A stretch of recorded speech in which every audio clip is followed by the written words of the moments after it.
Muchas gracias. El agradecimiento es mío, francamente, y el honor de poderme dirigir a ustedes también. Da gusto ver la sala llena y realmente es para mí un honor poder hablar durante 3/4 de hora sobre un tema tan interesante como el que tenemos previsto, cuyo título es El cambio climático, Objetivo 2030. Con lo cual hay dos elementos. Aquí tenemos que hablar del cambio climático y del objetivo 2030. Parece lógico. Así es que es lo que vamos a hacer, hablar un poco del cambio climático, que parece que está un poco a trasmano en una conferencia como la de hoy, pero no lo está. Y después nos metemos a fondo, no tan a fondo como mi antecesor, que ha dado una visión de conjunto magnífica de lo que supone los Objetivos de Desarrollo Sostenible, que es el nombre técnico que recibe la Agenda 2030. Ya saben ustedes que la anterior se llamó Objetivos de Desarrollo del Milenio. En Naciones Unidas están siempre con los Objetivos de Desarrollo. Y luego hablaremos, pero el fiasco del anterior ha sido tan terrible que solo espero que el fiasco del actual esté a la altura. ¿Qué se entiende por cambio climático? Pues esto es una tontería. El clima cambia constantemente. Decir cambio climático no tiene ningún sentido real. Lo que pasa es que las instituciones de Naciones Unidas incorporan estos dos elementos, cambio climático, y cambiarlo iba a suponer un problema, sobre todo de transmisión del conocimiento y de propaganda. Pero el cambio climático es que el clima cambia. Pues claro que cambia constantemente, desde que el clima es clima, desde que el mundo es mundo y la Tierra existe. No significa nada, pero para los que lo utilizan con mala intención, el cambio climático sería un fenómeno nuevo que nunca habría tenido existencia. Además, antropogénico, que esa es una palabra muy divertida, es decir, generada por el hombre y, por supuesto, letal. Es decir, nos vamos a morir todos. Parecen ignorar que nos vamos a morir todos, pero bueno, en cualquier caso, pues así es.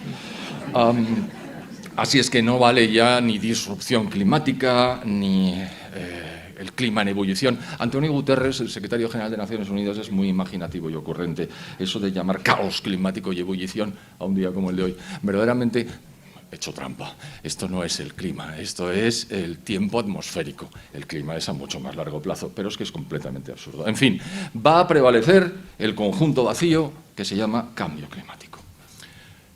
¿Y cómo es que digo que el clima cambia constantemente? Pues será porque cambia constantemente. Por ejemplo, Baja Edad Media, entre los siglos VIII y XIV. Hubo un periodo de grave calentamiento, tan grave que la población de Europa se multiplicó por 3, tan grave que toda Escandinavia era cultivable. Los que conozcan Escandinavia se darán cuenta de lo que eso significa. Y tan grave que hay una isla gigantesca en el norte que se llama Groenlandia, que significa tierra verde. ¿Por qué? Porque era verde, por ese calorcillo. Pero luego llegó un decaimiento de las temperaturas fuerte, al que se llamó la pequeña edad de hielo, y que tuvo lugar entre los siglos XV y XIX aproximadamente. El descenso de temperaturas que se inició con brusquedad provocó que las vides de Inglaterra, los viñedos, desaparecieran, que bajara el paralelo de producción de cereales, que los glaciares aumentaran en tamaño y que los ríos centroeuropeos, incluso el Támesis, se congelaran con relativa frecuencia. Y en 1850 empiezan a subir las temperaturas. ¿Y por qué insisto en 1850? Porque los calentólogos cogen esa fecha, la de que empiezan a subir las temperaturas, para decir, ¿veis? El ser humano está, con su actividad industrial y agraria, están calentando el clima de la Tierra a través de las emisiones de CO2. Pero lo que pasó es que, tal y como había habido una subida de temperatura en el Imperio Romano, en primer lugar, en segundo lugar, en la Edad Media, y en tercer lugar, a partir de 1850, estos son movimientos naturales del clima. El clima cambia. En el siglo XX, el incremento de temperaturas de la atmósfera ha sido de 0,6 grados centígrados en 100 años. Tampoco parece una crisis climática muy fuerte, pero ahí ha empezado el baile, precisamente en esa época. Ahora la Tierra es ligeramente más cálida que antes, pero no se sabe muy bien por qué, la verdad. Y dentro del siglo XX hubo calentamientos y enfriamientos que tampoco sabemos a qué obedecen, puesto que el elemento fundamental que argumentan las personas que sustentan la hipótesis del cambio climático es que es el CO2 en su constante aumento como consecuencia de la actividad del ser humano el que estaba provocando las variaciones al alza de temperaturas. Pero si en el propio siglo XX ha habido dientes de sierra, mientras el CO2 subía incesantemente, las temperaturas subían y bajaban absolutamente al margen del CO2, que probablemente no les gusta nada.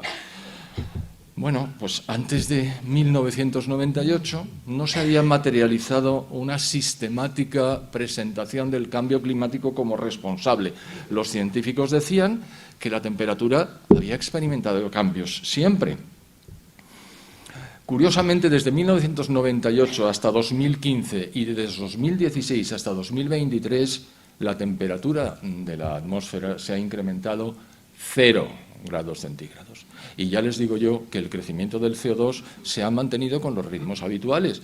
Es decir, esta correlación, más aún, esta causación que esta gente quiere imponernos, es decir, como el CO2 está calentando la atmósfera, reduzcamos el CO2, no para todos, ya lo veremos luego, reduzcamos el CO2, es algo que es del todo insostenible y no refleja la realidad. He dejado un hueco entre 2015 y 2017. ¿Qué pasó? Que vino el Niño. ¿Y quién es el Niño? Pues el antagonista de la niña.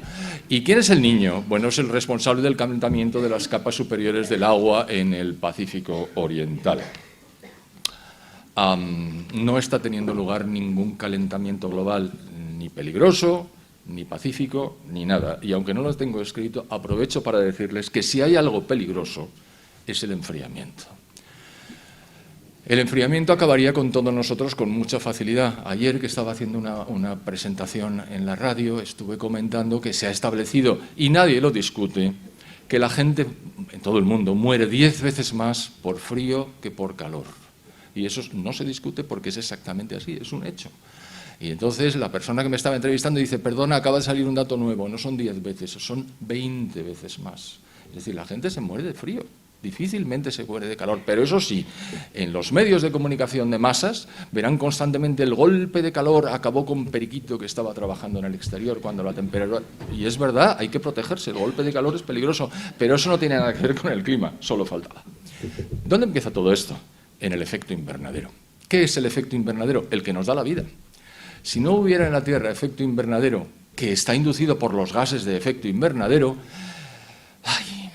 la temperatura media sería de 17 bajo cero. A 17 grados bajo cero no habría vida. Afortunadamente contamos con los gases de efecto invernadero, el primero de los cuales, el más importante, que es el 95% de todos los gases de efecto invernadero, es el vapor de agua. Y en segundo lugar, el CO2. El vapor de agua es el 95% de la totalidad de los gases, luego está el CO2 con 3,7 y luego está, esto lo ha mencionado don Alberto Bárcenas al hablar de las vacas, el metano, el óxido nitroso, los clorofluorocarbonos, pero son no trazas, pero casi testimoniales. Pero, en un momento dado, tres norteamericanos científicos, publicaron en Nature, que es una revista científica, en 1998, un artículo que se conoce como el palo de hockey. Y lo que hicieron fue decir, miren ustedes, desde el año 1000 hasta el año 1850 la temperatura no se ha movido. Eso es completamente falso, pero lo dijeron. Pero luego crece vertiginosamente como consecuencia de la revolución industrial. Ergo, hay una correlación entre CO2 y temperaturas. Más allá todavía, hay una causación. El CO2 provoca el incremento de temperaturas, como en el efecto invernadero. Efectivamente, el efecto invernadero es que llegan las emisiones de onda corta de los rayos solares, golpean la Tierra y cuando van a salir, los gases de efecto invernadero, cual mantita o edredón, impiden que salga la totalidad de ellos y nos mantienen a esa temperatura tan estupenda que es de 14 grados de media en la Tierra, que permite la vida, no solo permite la vida, si somos ya más de 8.000 millones, vaya exitazo, algunos quieren acabar con él. Bueno, entonces, el palo de hockey es falso como un duro de madera. Ahora hablaremos del IPCC. El IPCC es un organismo que luego mencionaré, pero que en su tercer informe, hace informes cada 5 o 6 años aproximadamente, presentó el palo de hockey como diciendo, ven ustedes, el ser humano es el culpable. Les duró 5 años. En el cuarto informe retiraron el palo de hockey por tramposo. Hasta el IPCC, que es el epítome de la trampa organizada por Naciones Unidas, ha retirado el palo de hockey por falso. Casi no voy a profundizar. Pero ¿y el CO2? El CO2 está aquí. Ustedes lo saben. Bueno, perdonen, el CO2 está aquí. La concentración de CO2 en la atmósfera es de 424 partes por millón. Aquí hay entre 2.000 y 3.000, y si seguimos con la puerta cerrada, 4.000. ¿Algún problema? Ninguno. ¿Saben cuál es la concentración del CO2 en nuestros pulmones? 40.000 partes por millón. Así es que no les metan miedo con el CO2, que daño no les va a hacer. No va a hacer daño, pero va a subir la temperatura. No, pues la temperatura no hay correlación entre incremento de CO2 e incremento de temperaturas. Lástima que no tengo aquí el PowerPoint donde aparecen los gráficos que son definitivos, pero bueno, no tiene mayor importancia. Bueno, por cierto, el propio IPCC, en su tercer informe, famoso tercer informe, donde apareció el palo de hockey, también decía cuál era el porcentaje de CO2 antropogénico que estaba dentro de la totalidad del CO2, que a su vez es el 3,7 de los gases de efecto invernadero. ¿Y qué dijo el IPCC? Aquí lo veo. Porcentaje natural del dióxido de carbono, 97,1%. Porcentaje antropogénico, 2,9%. Pero es el humano el que está calentando la temperatura, el natural no. ¿Qué pasa? ¿Que son distintos? No, las moléculas son las mismas. ¿Y entonces cómo pretende usted que yo me crea esto? Es muy fácil. También ha desaparecido ese cuadro de los registros del IPCC. Bien, así es que queda claro y que debe quedar muy claro que no hay ninguna correlación entre CO2 e incremento de temperaturas. Lo que sí es un elemento fundamental y decisivo es precisamente el vapor de agua, es decir, el 90% de los gases de efecto invernadero. Y además el forzamiento del vapor de agua es mayor, este palabra lo explico ahora, mayor que el del CO2. ¿Qué es el forzamiento? La capacidad de calentar que tiene una molécula de agua en comparación con una molécula de CO2. ¿Cuál es la que más, de todos los gases de efecto invernadero, cuál es el gas que más forzamiento tiene? El óxido nitroso.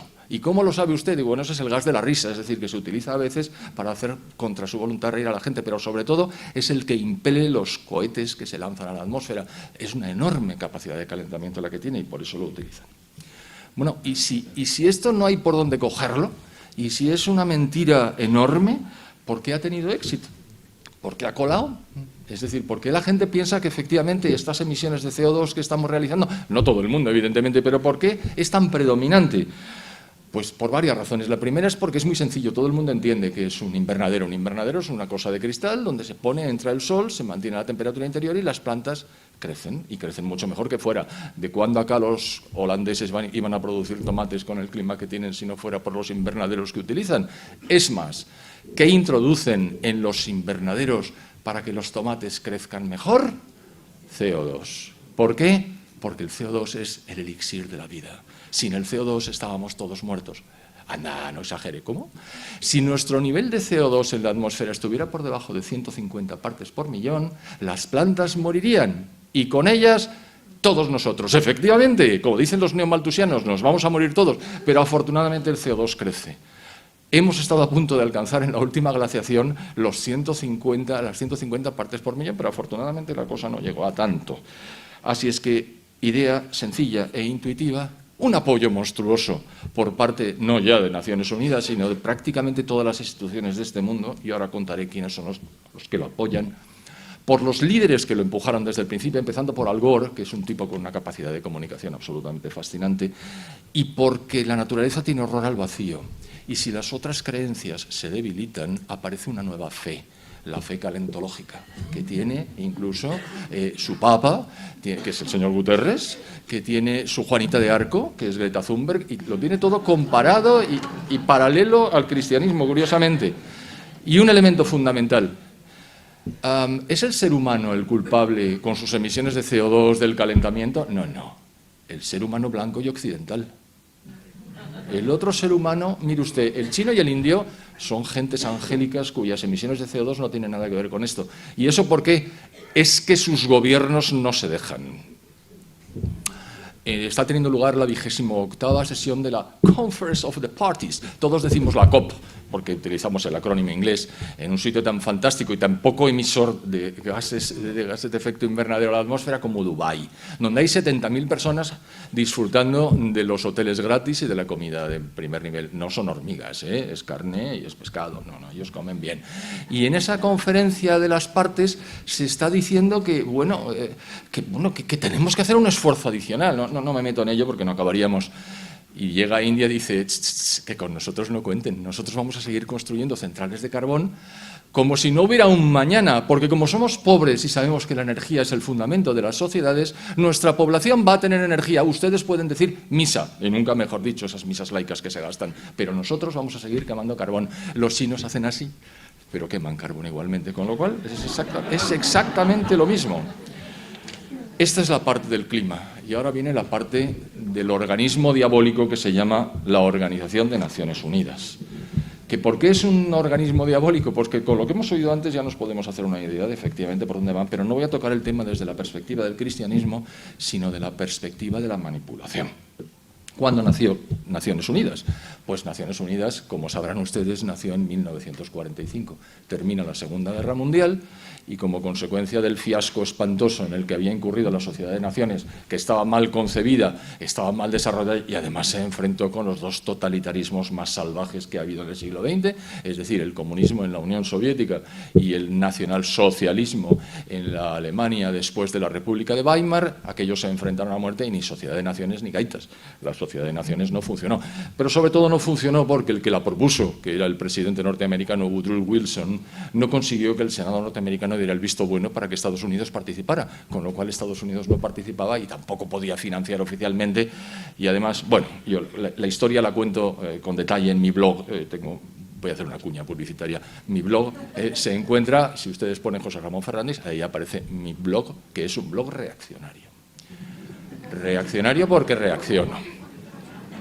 Y ahí verán la historia de la Sociedad de Naciones. Bueno, pues termina la guerra y los vencedores de la guerra, que son, digamos, los aliados, organizan en San Francisco una nueva entidad muy parecida a Naciones Unidas, que ve la luz el 24 de octubre del 45. Recuerden que la guerra ha terminado en septiembre en el Teatro del Pacífico y en mayo en el Teatro Europeo, es decir, muy recientemente. Objetivo: la paz y la seguridad entre las naciones, pero sí es lógico, o sea, que si quiero montar una organización supranacional será para algo. 193 miembros ahora, en su día solamente 55. Decía don Alberto Bárcena que seguramente Naciones Unidas ha conseguido algo. Sí, da de comer magníficamente a las personas, que enorme cantidad de personas les dan muy bien de comer, les paga maravillosamente. Pero de las 71 intervenciones de conservación de paz que ha tenido, ni una sola ha tenido éxito. Y cuando lo ha tenido, no ha sido por Naciones Unidas. Es decir, es un organismo que no cumple su función. Son centenares de organismos, la mayor organización del mundo. Y como las críticas crecían, decidieron en el año 2000, aprovechando que el milenio estaba en puertas, ya había entrado, perdón, el año 2000 ya es el siglo XXI, decidieron crear los 8 objetivos de desarrollo del milenio, aprovechando que el milenio pasaba por allí. Ellos son partidarios de dar objetivos y metas. Bueno, pues 8 objetivos y 17 metas, una cosa razonable. A 15 años vista. ¿Qué pasó? Pues que llegó el año 2015 e hicieron balance. El fracaso más absoluto.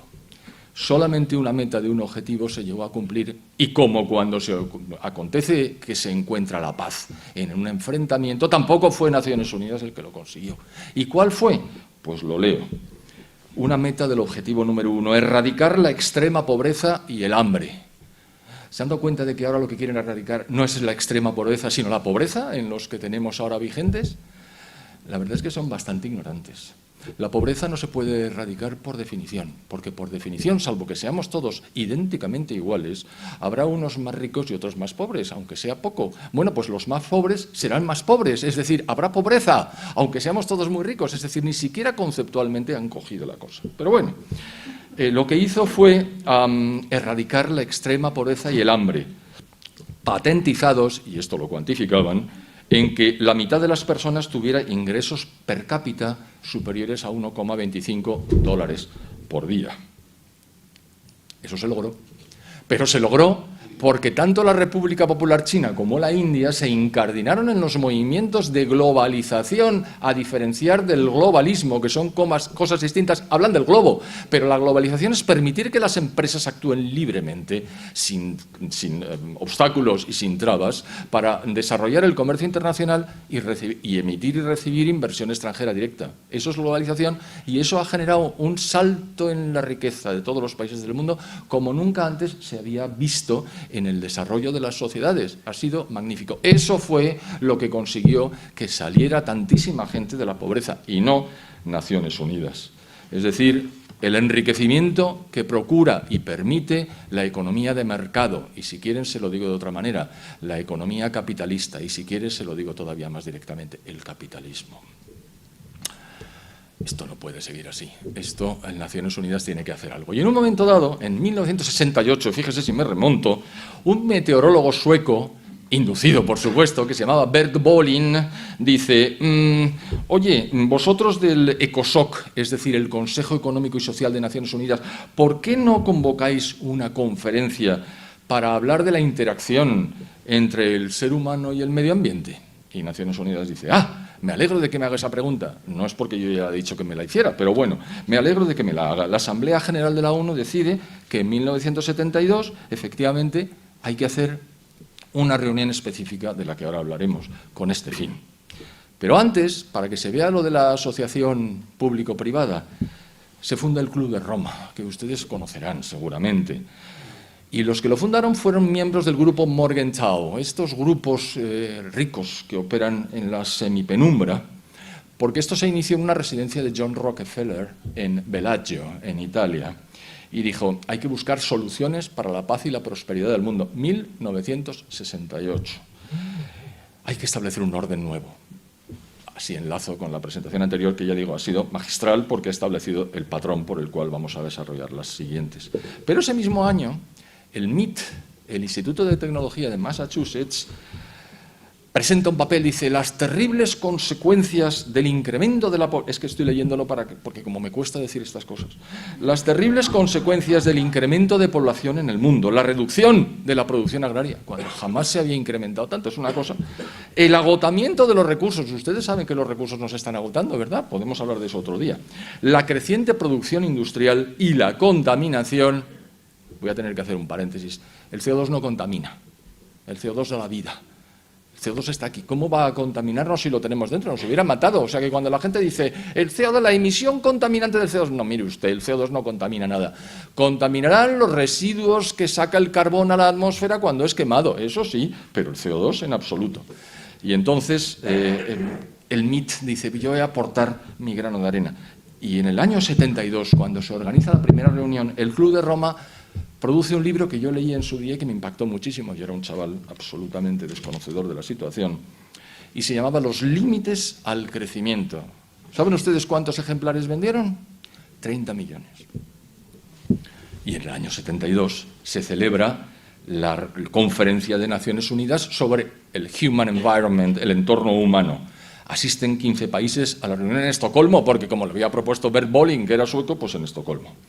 Y entonces, no sé si leerles todas las burradas que decían, vemos a nuestro alrededor creciente evidencia del daño antropogénico en muchas regiones de la Tierra, peligrosos niveles de contaminación en el agua, el aire, el suelo y los seres vivientes, grandes e indeseables alteraciones en la balanza ecológica de la biosfera, destrucción y agotamiento de recursos irreemplazables, dañinos efectos para la salud física, mental y social. No hablaban de la suya, evidentemente, del hombre en el entorno creado por el hombre, particularmente en el residencial y el laboral.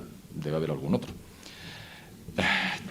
Y más de esas. Es decir, este es el tenor, en el año 72, de las Naciones Unidas intentando modificar el patrón del comportamiento de las sociedades a través de las economías y, como luego veremos, de la energía. Así que la Conferencia de Estocolmo estableció en 1972 el medio ambiente como parte de la Agenda de Desarrollo Internacional. De esto hace 50 años, es decir, la cosa viene de antiguo, y creó el United Nations Environment Programme, el UNEP, que luego veremos, que se funda en Nairobi y allí sigue. Y su director ejecutivo, antes habrán oído hablar al señor Bárcenas de Maurice Strong, aquí está, convocó la primera reunión de expertos en el cambio climático. ¡Hala! El palabra aparece ahí. Muy bien. Paralelamente, y en Estados Unidos, que es un adalid, por lo menos los demócratas en los Estados Unidos, de este tema del cambio climático, un físico conocidísimo y climatólogo de los Estados Unidos que dirigió el Instituto Goddard de la NASA, que se llama James Hansen, depuso, primera acepción de deponer, ante el Congreso de los Estados Unidos, Y dijo, las emisiones antropogénicas de gases se correlacionan y causan el calentamiento de la Tierra, y propuso medidas para limitar su impacto, es decir, Naciones Unidas y además la NASA. Y entonces Naciones Unidas no se pudo quedar quieta y dijo, vamos a crear un organismo que se encargue de la gestión, de demostrar que el ser humano es culpable. Y se llamó IPCC, porque si lo decimos entero nos cansamos, Intergovernmental Panel on Climate Change. Y lo creó la UNEP, que les acabo de mencionar, con la Organización Meteorológica Mundial, porque hombre, algo de cambio climático los meteorólogos saben. ¿Y qué es lo que hace el IPCC? Avisa, alerta sobre el calentamiento global, cuyo clima o cuyo entorno climático cambia única y exclusivamente por la acción del hombre. ¿Algún otro elemento habrá? No. Solamente por la acción del hombre. ¿Pero no le interesaría a usted? No, a mí no me interesa más que la acción del hombre. Y así voy a hacer informes, que lleva 8, aunque ellos dicen que llevan 6, pero son 8, aunque no les llaman informes, pero tienen la misma entidad, envergadura, longitud y plazo que los informes, y ha realizado ya 8. Les he hablado bastante del tercero. Bueno, pues hay 8. El último de 2023. Y todos con mucha alarma, que nos vamos a morir todos, que hay que hacer algo. Incluso algunos se ha pasado diciendo, ya no hay nada que hacer. ¿Cómo que no hay nada que hacer? Pues cállese y déjenos en paz, hombre. No, le hicieron callar rápidamente. Y claro, el apoyo es completo. Organismos de todo tipo, instituciones, universidades, centros de investigación, foros, blogs, agencias, asociaciones, los estados. Una legión de activistas medioambientales liderados al principio por Al Gore. Les recomiendo que escuchen y vean a Al Gore, de verdad. Es diabólico. Es decir, incluso tiene el aspecto de cuando era más joven, ahora ya tiene el pelo blanco, pero cuando tenía el pelo negro, el padre de los Adams, alguno de ustedes se acordará, y los presidentes de los Estados Unidos, y la Comisión de la Unión Europea, y los Estados miembros, y las empresas que se benefician, porque claro, si lo que hay que hacer es reducir la generación de energía a través de los mecanismos tradicionales, habrá que buscar mecanismos alternativos, sí, la eólica y la solar.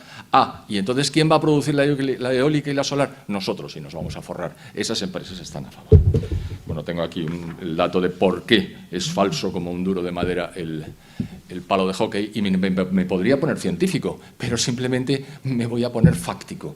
En un momento dado, un hacker se mete en los archivos de la Universidad de East Anglia, en la Gran Bretaña, donde hay un órgano interior que se llama la Climate Research Unit, es decir, la unidad de investigación sobre el clima, y extrae 1000 correos electrónicos donde aparecían las instrucciones para falsear los datos del palo de hockey. Y decía, hey, you, hide the decline, oculta el decrecimiento de las temperaturas, porque si lo haces aparecer el palo de hockey no sale. Bueno, esto lo ocultaron de verdad los medios de comunicación de masas, en fin. Pero ellos mismos reconocen que es falso, lo que pasa es que no lo hacen públicamente.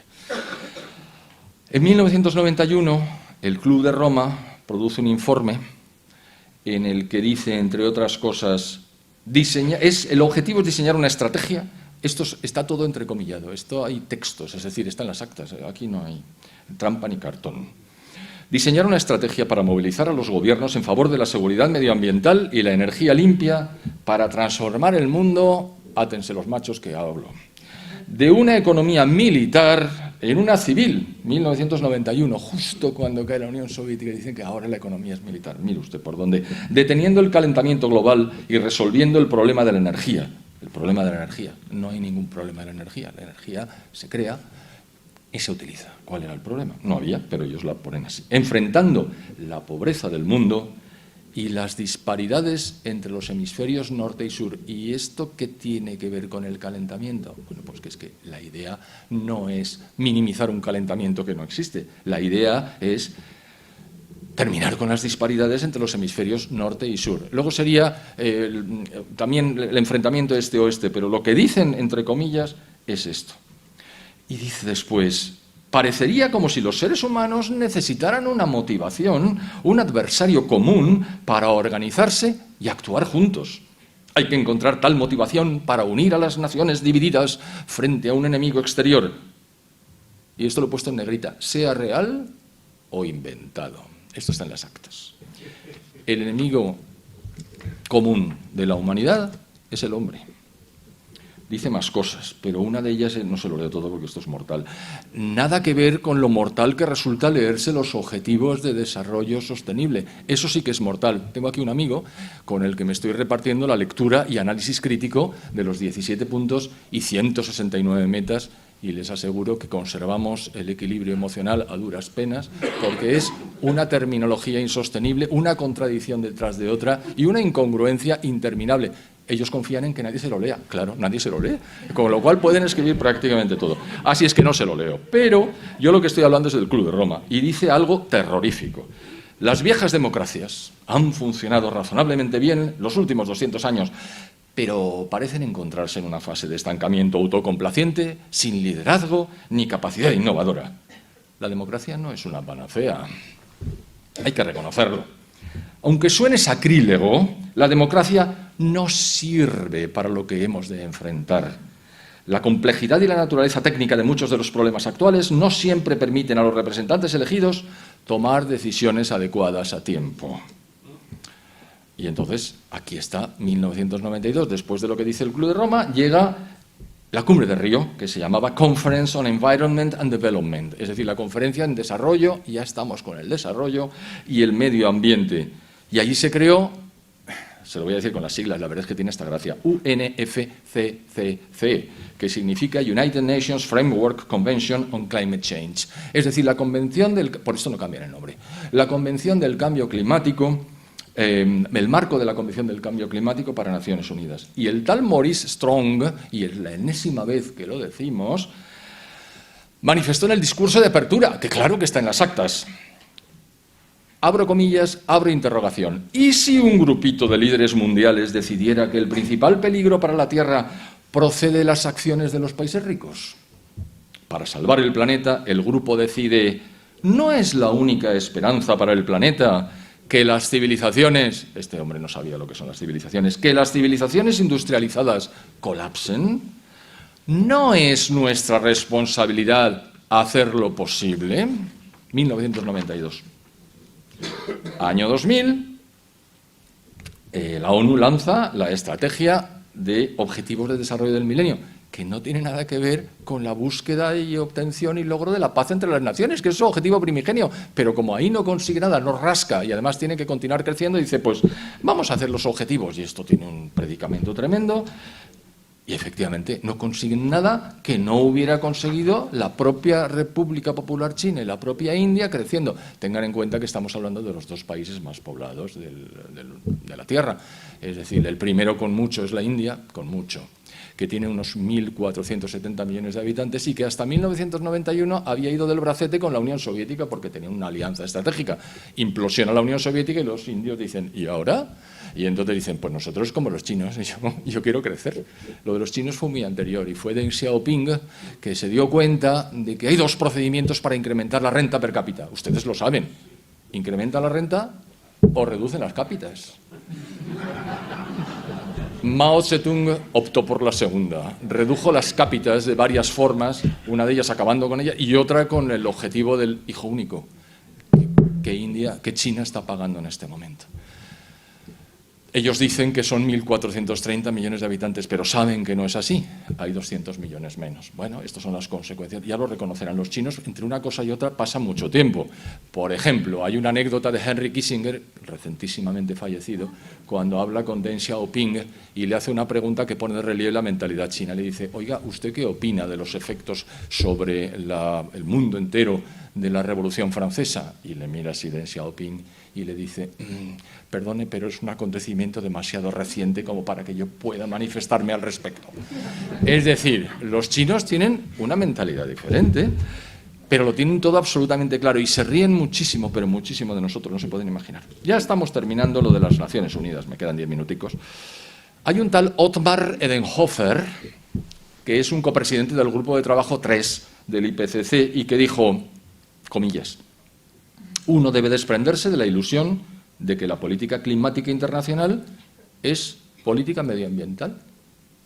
Por el contrario, la política del cambio climático trata sobre cómo redistribuimos de facto la riqueza del mundo. Pero como nadie les lee, pues, o nadie se entera, pero lo han dicho, se lo han dicho. La política climática no tiene casi nada que ver con la protección medioambiental. La COP, la Conferencia de las Partes, en Cancún, porque esto en el año 2010 y se celebró en Cancún, ¿se ha dado cuenta de los sitios donde se celebran las COPs? En Cancún. Es una cumbre económica durante la que se negociará la redistribución de los recursos mundiales. ¡Ah! O sea que está claro. Bueno, pero hay una hispanoparlante que se llamaba Cristina Figueres, era hija del presidente de Costa Rica. Ahora se llama Cristiana, debe haber alguna razón, que es la secretaria ejecutiva de la UNFCCC. Y dijo, esta es la primera vez en la historia de la humanidad en la que nos proponemos la tarea de cambiar el modelo de desarrollo económico que ha prevalecido durante los últimos 150 años. Pues, más claro, agua. Bien, pues sigue Naciones Unidas presionando, arbitrando, y de repente dice, bueno, yo he fracasado con los objetivos de desarrollo del milenio, pero ahora saco los objetivos del desarrollo sostenible, que don Alberto Bárcenas les ha contado. Cuando llegue el 2030, espero que todos nosotros estemos aquí en el mismo estado, o parecido, que tenemos ahora, podremos verificar que el fiasco tiene una envergadura similar, aunque la redacción permite interpretar casi cualquier cosa. O sea, en realidad, ahora se han curado en salud y ahora simplemente el lenguaje es absolutamente inaceptable.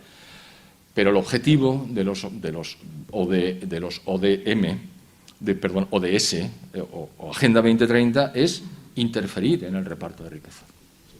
Está claro, es un planteamiento absolutamente intervencionista. No ya es que quieren hacer desaparecer los estados y los gobiernos individuales, que también, es que se enfrentan con las poblaciones de los países más avanzados, porque si hay que igualar, ustedes se acordarán del lecho de Procusto. Procusto era un individuo que tenía un posadero en la antigua Grecia, y cuando venía una persona y quería dormir, le decía sí, y entonces tenía un lecho, una cama. El que era más corto que la longitud de la cama le iba estirando hasta que alcanzaba la longitud de la cama, porque quería que todos fueran iguales. Y el que excedía la longitud de la cama, ¿se pueden imaginar lo que le hacía? Pues le cortaba los pies. Bueno, pues Naciones Unidas quiere el lecho de Procusto para todos nosotros. Es decir, nos quiere empobrecer a través de restricciones en el uso de la energía. ¿Qué boda sin la tía Juana?, como diría un comentarista radiofónico muy conocido. Richard Lachman, de los Socialistas Democráticos de América, en 2019 vinculó el cambio climático con la agenda socialista mundial y dijo, el cambio climático es un asunto en torno al cual la gente puede unirse sin fronteras, oponiéndose tanto a fascistas, perdón, es que como se dice así, como a neoliberales. El cambio climático provee un marco en el cual los socialistas pueden unificar las políticas internas e internacionales, lo ideológico y lo práctico, lo personal y lo político, y así sucesivamente. ¿Qué han hecho a lo largo del tiempo para intentar conseguir los objetivos de reducción de temperaturas? Pues primero el Protocolo de Kioto. El Protocolo de Kioto, que es un intento de reducir las temperaturas vía reducción de las emisiones. Bueno, la idea era, si la temperatura hasta el año 2012, esto se arbitró en el 2008, se incrementan 2 grados en un periodo concreto, aspiramos a reducir 0,07 grados centígrados. Pero si se incrementa 1 grado, aspiramos a reducir 0,04. Ni redujeron, ni se cumplieron, ni la gente, los países hicieron caso, y ante el fiasco uno no reconoce los errores, uno huye hacia adelante, sobre todo si es Naciones Unidas, y crean el Acuerdo de París, cuyo objetivo es que en el año 2030 la reducción sea de 0,05 grados centígrados. ¡Buah! Con unos costes mínimos de 20.000 millones de dólares al año, que son mucho más, y digo mínimos. Estamos llegando al final del tiempo que se me ha concedido. Hemos hablado antes, Alberto Bárcenas ha hablado de todos los objetivos de los 17. Yo he traído solamente a colación 2, el 7 y el 13. El 7 dice garantizar el acceso a una energía asequible, segura, sostenible. Si en una frase de Naciones Unidas no aparece sostenible y resiliente, la frase no es de Naciones Unidas. Garantizar el acceso a una energía asequible, segura, sostenible y moderna. Meta 7.1, garantizar el acceso universal a la energía. Claro, uno lee estas cosas y dice, qué bien, que todo el mundo tenga acceso a la energía. Dice, pues sí, pero ¿cómo? Bueno, eso ya los técnicos lo discuten. Aumento de las energías renovables. A ver, Y cuando no sopla el viento y no luce el sol, bueno, pero para eso están las centrales de respaldo. Pero esas queman gas. Bueno, no, pero también estaría la energía hidroeléctrica si resulta que conseguimos que haya unas presas en un elemento superior, en una altura, una cota superior, y entonces cuando sobre energía subimos el agua y cuando haga falta de energía la dejamos caer, mueve la turbina y genera energía. Ah, está muy bien eso, sí, pero ustedes nunca hablan de eso. Hablamos nosotros que conocemos de qué va el tema. Ya, bueno, pues entonces vamos a intentar duplicar la tasa de eficiencia energética. ¿Usted sabe lo que significa eficiencia, muchacho? Es que eficacia y eficiencia son cosas muy distintas. Eficiencia es conseguir los mismos objetivos con pocos costes o en poco tiempo o en poco tiempo. Pero con las renovables se consigue todo lo contrario. Es inherentemente ineficiente. Eficiente es la energía hidroeléctrica, eficiente es la energía nuclear, pero desde luego la eólica y la solar no lo son. ¿Y el objetivo 13 qué dice? Pues cambio climático, punto, acción por el clima. Fortalecer la resiliencia, ya les había dicho, fortalecer la resiliencia y la capacidad de adaptación a los riesgos relacionados con el clima y los desastres naturales en todos los países. Es que no hay más desastres naturales, es que no hay más muertos como consecuencia de los que queden desastres naturales que siga habiendo. Bueno, pero en la meta 13.3 dice mejorar la educación, la sensibilización y la capacidad humana e institucional respecto de la mitigación del cambio climático. Ese que es natural hay que mitigarlo. La adaptación a él, la reducción de sus efectos y la alerta temprana. ¿Se han fijado que la alerta temprana la ponen al final? Coño, pues si la alerta viene al final, ya no es alerta, ya es simplemente recoger los trozos. Pero es que ni la redacción, es una cosa impresionante. En fin, todo esto no es gratis, ¿eh? Todo esto tiene consecuencias que son buscadas, porque la idea es redistribuir, pero redistribuir empobreciendo, no redistribuir enriqueciendo, como la globalización, que es algo que Naciones Unidas nunca dirigió. Si encarecen la energía, que es de lo que se pretende, las economías, todas ellas pierden competitividad. Por supuesto, los chinos y los indios y otros muchos no tienen nada que ver con esto. Y se reducen las producciones relativas porque ya no eres competitivo, ya no puedes vender, desde luego no exportas, a menos que tengas un nicho específico en lo que tu producto, aunque sea mucho más caro, lo consigas vender. Pero es que además los abonos son enormemente caros, con lo cual la agricultura se cae sola, porque si no podemos utilizar abonos, porque los precios son muy altos. Pero claro, todo esto además acompañado de enormes elevaciones de impuestos. Es decir, se trata de destruir la economía occidental, reduciendo nuestra riqueza, lo cual generará la desaparición de las clases medias, el aislamiento general de las sociedades, la caída de la tasa de crecimiento de la población, que ya está cayendo de manera vertiginosa en todas partes menos en África Negra, la disminución de la esperanza de vida al nacer, hambre, migraciones, caos. Esto ya no sigo, porque evidentemente cuando las sociedades pierden riqueza y la gente empieza a sufrir las consecuencias, la paz social desaparece. Pero claro, todo esto va a afectar a Occidente. Las consecuencias son de orden geopolítico, fundamentalmente. Por supuesto, Europa, que estamos ya en el último escalón, el penúltimo, todavía podemos caer, de descenso de importancia en el mundo, todavía perderemos más importancia.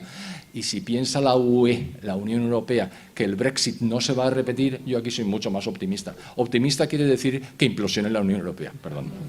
Entonces, si sale la Gran Bretaña, los suecos están absolutamente hasta las narices, los holandeses han visto ustedes cómo votan, los húngaros porque no pueden. País que no esté en la Unión Económica y Monetaria tiene en su mano salirse de la Unión Europea y el desastre para la Unión Europea sería completo. Por supuesto, eso supondría un fortalecimiento temporal de China y en la India, pues como siguen creciendo vertiginosamente. Me queda un minuto. ¿Y qué hacemos? Porque todo esto, el diagnóstico parece que es este más o menos. Podemos compartir los detalles o no.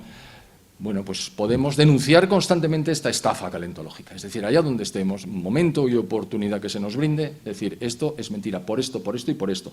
¿Qué significa por esto y por esto? Que no tengamos fe, que esto no es una nueva religión, que esto es una estafa. Lo que hay que utilizar es la razón para desmontar los argumentos, pero no decir, ¡ay, qué miedo tengo!, que me van a manipular por el miedo. Efectivamente lo están haciendo, pero no es una cuestión de fe, es una cuestión de racionalidad. Y si conseguimos con un poco de suerte minimizar la importancia del Estado, las dimensiones del Estado, mucho mejor. El cuarto punto es abandonar las instituciones multilaterales. Formamos parte del euro, tenemos deuda emitida en euros. Como si saliéramos del euro, la nueva peseta tendría que devaluar respecto de la situación en la que nos encontramos ahora, nunca podríamos pagar la deuda. Es verdad que no la vamos a pagar nunca, a ver si van a pensar ustedes que vamos a pagar alguna de la deuda. La deuda es perpetua y creciente, como se ve por las decisiones que se adoptan. Pero en todo caso sería absolutamente impagable y entraríamos en quiebra, y como habría que salirse también del Fondo Monetario Internacional, a ver quién nos iba a valer. Es decir, nosotros no nos podemos salir de la Unión Europea, pero de la ONU sí, sin coste. No hay que pretender que la ONU desaparezca. Ellos no van a desaparecer, pero bueno, no. Nosotros lo que podemos hacer en su momento es dejarles con su muñeco e intentar salirnos. Eso sí, nos va a costar un poco convencer al Gobierno de España. Muchas gracias.